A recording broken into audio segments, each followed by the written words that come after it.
जय शनिदेव, राधे कृष्णा। कैसे हैं आप सब। और आज के वीडियो में मैं आप लोगों के साथ में शनिदेव की पूजन विधि और शनि व्रत कथा जो है वो आप लोगों के साथ में शेयर करूंगी। तो आशा करती हूँ कि आप लोग शनिदेव के प्रभाव से अगर बचना चाहते हैं, क्योंकि शनि एक उग्र ग्रह होता है और ग्रहों का हमारे जीवन पर बहुत ज़्यादा असर पड़ता है, तो हमें उनके उपाय करते रहना चाहिए।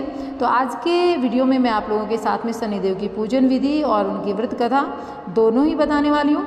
तो वीडियो में रुके रहिएगा और अंत तक जरूर देखिएगा।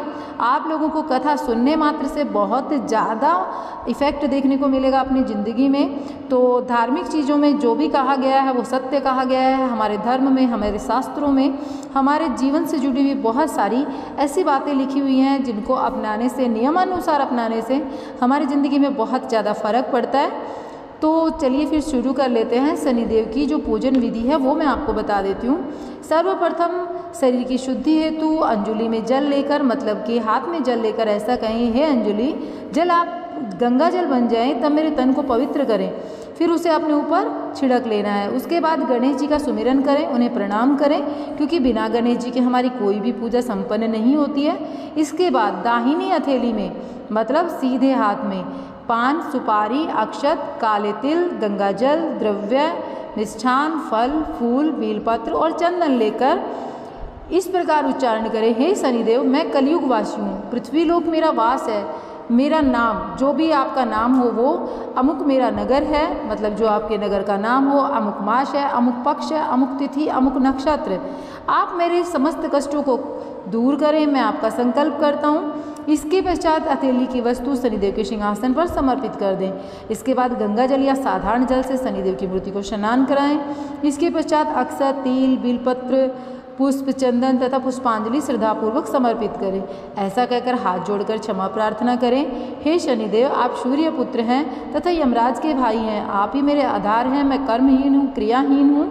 आप मेरी भक्ति को स्वीकार करें तथा मेरी भूल को क्षमा करें।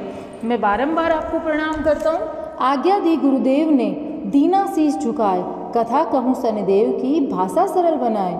सर्वप्रथम श्री सरस्वती जी को सुमिरन करके, गणपति जी को नमस्कार करके तथा अपने गुरुदेव के चरणों में माथा नवाकर मैं श्री शनिदेव जी की कथा प्रारंभ करती हूँ। यह शनिदेव जो मनवांछित कार्यों को सफल बनाने वाले हैं तथा जिन्हें सकल नर नारी और 33 कोटि देवता, योगीश्वर, मुनीश्वर ध्याते हैं, वही देव मेरी त्रुटियों को क्षमा करें और मुझे अपनी शरण में लें।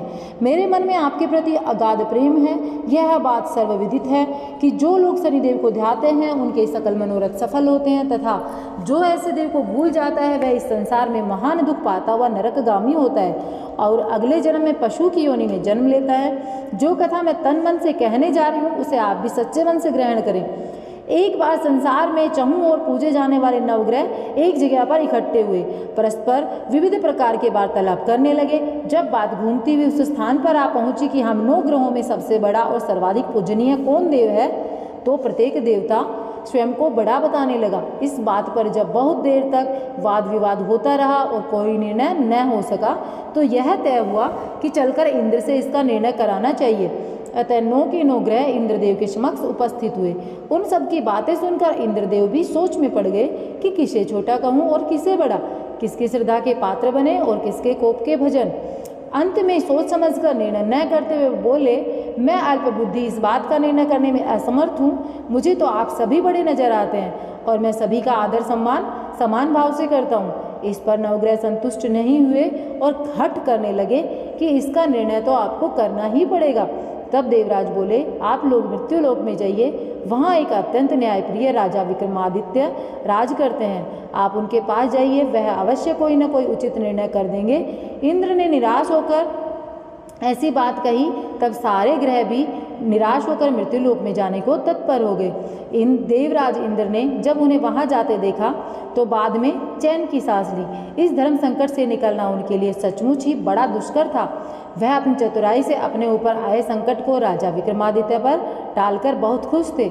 उज्जैन नगरी की उन दिनों सारे भारत में बहुत ही धाक हुआ करती थी। एक तो वहाँ राजा विक्रमादित्य के दरबार में बड़े बड़े ज्ञानवान लोगों का सम्मेलन होता था, दूसरे उस न्यायप्रिय राजा के न्याय से उज्जैन नगरी का सारे भारत में डंका बजता था। स्वर्ग में जब नवग्रहों का निर्णय न हो पाया तो वह अपने अपने विमानों पर आरूढ़ होकर मृत्युलोक में आ गए। ठीक उस समय जब राजा विक्रमादित्य का दरबार ठसाठस भरा हुआ उसी समय नवग्रह वहां आ पहुँचे। राजा ने सबको इकट्ठे देखकर अपने सिंहासन से खड़े होकर सम्मान पूर्वक आसन ग्रहण करने को कहा, किंतु राजा के इस सम्मान को किसी भी ग्रह देवता ने स्वीकार नहीं किया। तब विक्रमादित्य राजा ने प्रश्नवाचक दृष्टि से उनकी ओर देखा तो बृहस्पति देव ने आगे बढ़कर दृढ़ स्वर में कहा, हे राजन, हम यहाँ पर तब तक आसन ग्रहण नहीं करेंगे जब तक कि आप हमारा यह निर्णय न कर दें कि हम लोगों में सबसे बड़ा कौन है। राजा अपने ऊपर आए इस धर्म संकट को देखकर पल भर को तो घबरा गए, परंतु शीघ्र ही उन्होंने स्वयं को संभाल लिया। उन्होंने अपने मन में एक युक्ति सोच ली। दरबार में छोटे छोटे आसनों की एक पंक्ति प्रवेश द्वार तक चली गई थी। राजा ने उन लोगों से कहा, आप यहाँ पर आसन ग्रहण कीजिए, मैं सोचकर अभी अपना निर्णय देता हूँ। यह कहकर राजा अपने सिंहासन पर बैठ गए। सिंहासन के निकट ही जो आसन पड़ा था उस पर भागकर बृहस्पति जी जा बैठे। उनके अगले सिंहासन पर जाकर के सूर्य देव बैठ गए। सूर्य के निकट ही चंद्रमा, फिर इसी क्रम में बुध, मंगल, राहु, केतु इत्यादि ने भी अपना अपना आसन ग्रहण कर लिया। पंक्ति में 8वें पर थे भार्गव, किंतु उन्हें भी संतोष था कि उनके बाद शनिश्चर बैठेंगे, किंतु आसन प्रवेश द्वार के समीप होने के कारण, सबसे अंत में होने के कारण शनिदेव उस पर नहीं बैठे। राजा विक्रमादित्य ने सोचा कि जो ग्रह उस अंतिम आसन पर बैठेगा उसी को विनय और दयाशील के आधार पर बड़ा कह देंगे, पर वहाँ तो बात ही दूसरी हो गई। शनिदेव अति क्रोधी और विकट स्वभाव के देवता थे। जब वह नहीं बैठे तो 8 ग्रह खिलखिलाकर हंस पड़े। अपना इस प्रकार से अपमान होता देखकर शनिदेव की आंखें क्रोध से लाल हो गई, भ्रुकटी तन गई। क्रोध से कांपते हुए बोले, राजन, मुझसे वैर लेकर तुमने अच्छा नहीं किया। क्या समझकर तुमने मुझे इस प्रकार से अपमानित करना चाहा? क्यों मुझे तले बिठाना चाहा? चांद ग्रह का प्रभाव 2.25 दिन रहता है, सूर्य 1 मास, शुक्र और बुध का प्रभाव केवल आधा मास, मंगल 2 मास, गुरु 13 मास, राहु और केतु 18 मास रहते हैं, जबकि मैं 7.5 वर्ष तक राज करता हूँ। इसलिए हे राजन, अब तू सावधान हो जा। तूने मेरा जो अपमान किया है इसका दंड तुझे अवश्य मिलेगा।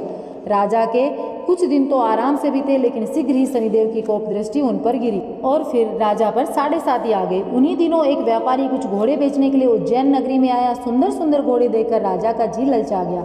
राजा ने उन्हें खरीदने का आदेश दिया। घोड़ों में से एक घोड़ा भंवर नाम का था। राजा उस पर चढ़कर देखने लगे। कुछ देर तक तो घोड़ा राजा को लिए वहीं घूमता रहा, लेकिन फिर सहसा भाग खड़ा हुआ। राजा को बड़ा अचंभा हुआ। घोड़ा एक अचानक और भयानक से जंगल में पटक कर अंतर ध्यान हो गया। राजा अकेला उस वीरान जंगल में भटकने लगा। सांझ के समय जब उन्हें प्यास सताने लगी तो वे जोर जोर से चीखने लगे।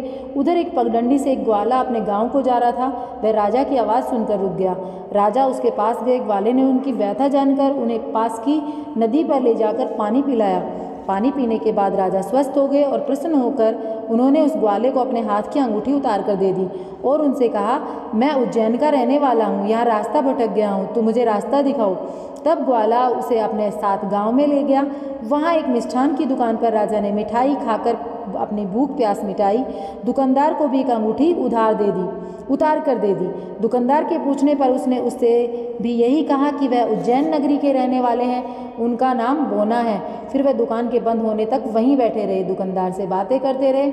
उस दिन दुकानदार की बिक्री बहुत हो गई। उन्होंने सोचा, यह तो भाग्यवान पुरुष है, इसके आने से आज मेरी इतनी बिक्री हुई। इसलिए रात होने पर वह उससे बोला कि वह उसके साथ उसके घर चलें, उसके साथ ही भोजन करें। राजा मान गए। जब वह दोनों घर पर पहुंचे तो दुकानदार की पत्नी ने उनका बड़ा स्वागत किया। अतिथि के लिए विशेष रूप से भोजन तैयार किया गया। भोजन करते समय एक अद्भुत घटना घटी। जहाँ राजा भोजन कर रहे थे वहीं सामने की दीवार पर सोने का एक सतलड़ा हार टंगा हुआ था। उसके पीछे एक चित्र था। सहसा ही वह हार वहाँ से अदृश्य हो गया। दुकानदार के यहाँ बांधी थी। उसने जाकर घर की मालकिन से कहा, वहाँ खूंटी पर हार नहीं है। जब बात दुकानदार तक पहुँची तो उसने राजा से पूछा। राजा बोला, मुझे तो नहीं मालूम, तुम्हारे और मेरे अतिरिक्त तो यहाँ कोई था ही नहीं। सच सच बताओ, हार कहाँ है? राजा ने कहा, मुझे नहीं मालूम, मेरे पास कोई हार नहीं है। जब कोई निर्णय नहीं हो सका तो दुकानदार राजा को उस नगर के राजा के पास लेके गए। उस नगर के राजा ने जब विक्रमादित्य की भोली भाली सूरत देखी तो बोला, वह व्यक्ति कभी चोरी नहीं कर सकता। यह कहकर उसने विक्रमादित्य को छोड़ दिया। विक्रमादित्य उस नगर में यूं ही इधर उधर भटक रहे थे। उस नगर के एक तेली ने उससे कहा, वह उसके यहाँ काम कर ले तो उसे वह रहने को स्थान और खाने को सामग्री दिया करेंगे। राजा मान गए। तेली उसे अपने घर ले गए। वहाँ सारा दिन राजा धाणी पर बैठा, उसके बैलों को हाँकता रहता और तेली बाजार में तेल बेचाता। जब वर्षा ऋतु आई, मूसलाधार बारिश होने लगी, तब धाणी पर बैठे हुए विक्रमादित्य ने मौज में आकर ऊंचे ऊंचे स्वर में राग आलापना आरंभ कर दिया। निकट ही उस नगर के राजा का राजमहल था। वहाँ खिड़की में बैठी राजकुमारी ने जब राजा का मधुर स्वर में गीत सुना तो वह अपना दिल हार बैठी। उसने बांदी को पता लगाने के लिए भेजा। बांदी वहाँ राजा को गाते हुए देखकर लौटी तो राजकुमारी से बोली कि वहाँ पर तो कोई अति सुकुमार नवयुवक बैठा मस्ती में आंखें बंद किए गाए जा रहा है। राजकुमारी ने सुना तो उसने अन्न जल का त्याग कर दिया। रात जब उसने कुछ नहीं खाया तो रानी ने आकर उसे समझाया, पर वह बोली वह तो उस गाने वाले से ही शादी करेगी। रानी ने जाकर राजा से कहा, राजकुमारी एक तेली पर मोहित हो गई है और उससे ब्याह करना चाहती है। राजा ने सुना तो बहुत क्रुद्ध हुए। उसने तेली के घर से विक्रमादित्य को बुलाया, उसके हाथ काटकर जंगल में फिकवा दिया। यह बात जब राजकुमारी को पता चली तो वह और भी अपनी बात पर दृढ़ हो गई। बोली, मैंने तो अब उसी को वर लिया है, वह चाहे कैसा भी हो उसी से विवाह करूंगी। बेटी की हट देकर राजा थे, उन्होंने लाचार होकर विक्रमादित्य को नगर में बुलवाया। उससे राजकुमारी का मामूली ढंग से पाणी ग्रहण करवाया और एक साधारण मकान में दोनों को बसा दिया। दोनों वहीं रहने लगे। एक दिन जब विक्रमादित्य सोया था तो सपने में उसे शनिदेव नजर आए। विक्रमादित्य ने उनके सामने नमस्कार किया, क्षमा याचना की। शनिदेव ने उसे आशीर्वाद दिया, बोले अब तुम्हारी 7.5 खत्म हो गई है। राजा बोला, मुझसे जो गलती हुई थी उसके लिए मुझे क्षमा कर दीजिए। शनिदेव ने मुस्कुराकर उसे आशीर्वाद दिया और राजा के दोनों हाथ दोबारा से निकल आए। राजा ने अपनी पत्नी राजकुमारी को रात को जगाया नहीं, वह रात को उसके गले में अपनी बाहें डालकर सो गए। सुबह राजकुमारी की आंखें खुली तो उसने अपनी गर्दन में बाहें पड़ी देखी तो चौंक कर उठ बैठी। लेकिन शीघ्र ही विक्रमादित्य ने जाकर उसको सब बातों से अवगत कराया। वह वहाँ के राजा को जब यह बात मालूम हुई तो वह भागा आया। उस अपंग को फिर से स्वस्थ देकर चकित रह गया। उसने भी विक्रमादित्य से यही कहा कि यह सब शनिदेव की कृपा का फल है। अब विक्रमादित्य ने अपना वास्तविक परिचय भी करवाया उस राजा को और सारा किस्सा विस्तार से सुनाया। सुनते ही राजा विक्रमादित्य के चरणों में गिर गया, क्षमा याचना करने लगा। बस यह खबर शीघ्र सारे नगर में फैल गई। दुकानदार को जब यह खबर मिली तो भागा आया और विक्रमादित्य के पांवों पर लौटने लगा। राजा विक्रमादित्य ने उसे उठाकर आसन पर बिठाया और कहा, तुम घर जाकर उसकी खूंटी पर देखो, हाथ टंगा होगा। और सच में दुकानदार ने देखा, हाथ टंगा पाया। नौकरानियों के साथ लश्कर समेत विक्रमादित्य को विदा किया। राजा विक्रमादित्य जब राजकुमारी को लेकर अपनी नगरी उज्जैन में लश्कर समेत पहुंचा तो सारी नगरी में उत्साह छा गया। अपने राजमहल में प्रवेश करने से पूर्व विक्रमादित्य ने नवग्रहों की पूजा की और शनिदेव को सर्वोच्च स्थान दिया। साथ ही उसने नगर में ढिंडोरा पिटवा दिया कि शनिदेव मनोवांछित फलों को देने वाले हैं, नवग्रहों में सर्वोच्च स्थान रखते हैं। इस प्रकार शनिदेव को मनाकर विक्रमादित्य ने अपने राज्य, यश और कीर्ति को प्राप्त कर लिया। बोलो शनिदेव महाराज की जय, बोलो नवग्रहों की जय। जैसी सुनी तैसी कही, इसमें झूठ न साच, विक्रम भूप इतिहास को सज्जन देखो बाँच। सुने सुनावे शनि कथा, गावे जी चितलाए, सत्य वचन है संत का, वाको संकट जाए। तो जी ये तो थी शनिदेव की कथा। इसके बाद में आप आरती जरूर कर लेवे। और हाँ, अपने कष्टों को काटने के लिए अगर आप व्रत नहीं करते हैं तो भी शनिदेव की कथा जरूर करें। जय श्री शनिदेव। इसी जयकारे के साथ में हम आज की इस कथा को यहीं पर और आज के इस वीडियो को यहीं पर ख़त्म करते हैं और आप लोगों से मिलेंगे एक नए वीडियो के साथ में। और अंत में आप लोगों से हाथ जोड़कर एक निवेदन करना चाहेंगे कि हिंदू धर्म से जुड़ी हुई तमाम तीज त्योहार व्रतों की जानकारी के लिए, साथ ही साथ में अमावस, एकादशी, जितने भी हमारे पर्व पड़ते हैं उनकी जानकारी के लिए, अग्रिम जानकारी के लिए, क्योंकि यहाँ पर आपको पहले सूचना दी जाएगी, तो आप अपने इस चैनल को सब्सक्राइब करें, वीडियो को लाइक करें और हाँ, अपने फ्रेंड्स एंड फैमिली में शेयर जरूर करें।